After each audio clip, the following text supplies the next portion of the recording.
Hello, beauties. It's time for the baking soda challenge weekly check-in. Let's see how we're doing here.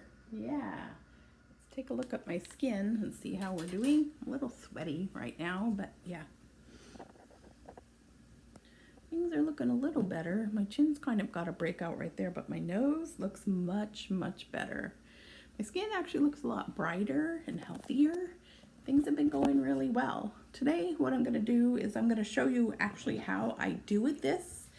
I'll be doing like a little face wash, so you guys will get a good idea of how I go about doing this.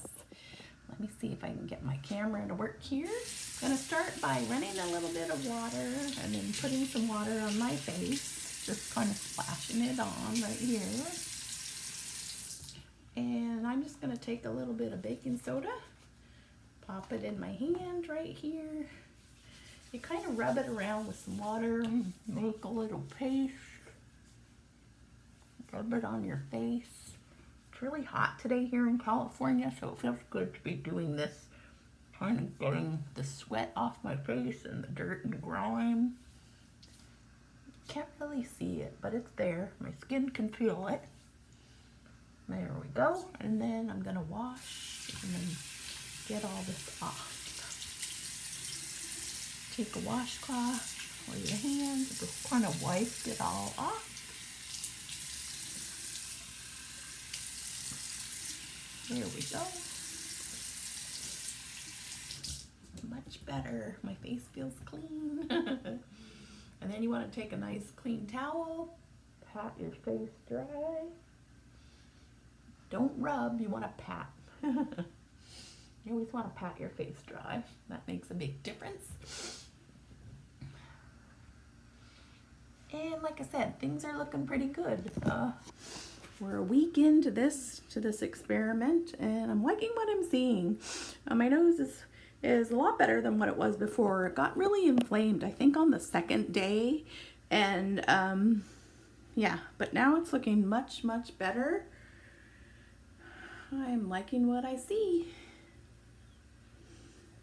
Now that we're done with the wash part, I'm gonna go in with a little bit of moisturizer and put some moisturizer on my skin to keep it soft and supple. Face is washed, and now we're gonna go in with some oil of Olay and just pat it on my skin. Get my nose, my chin, and the cheeks. And then forehead. Kind of got a little too much on my nose, so I'll take that. And we just go in, pat it all around. This feels really good. Helps absorb into your skin, keeps your skin soft and supple. There we are, looking good. I don't know. I think this baking soda is really helping. I'm gonna zoom in and look at my nose again. I don't know if you could tell, last week it was looking really, really red and inflamed. Right now it looks a little red just because I washed it, but the blackheads look like completely gone. I mean, you can really see there's nothing there anymore. I'm like, yay. Cheeks are a little red from the wash, but yeah, I'm liking what I see. Yeah. We'll check in another week after the 14 days. So let's keep trying. Again, it's the baking soda challenge routine. Your baking soda's from Walmart, only 87 cents. And then after you do that, you just moisturize with your favorite moisturizer. I always use oil of Olay. I'll see you next time, beauties. This is Susan, Nifty After 50.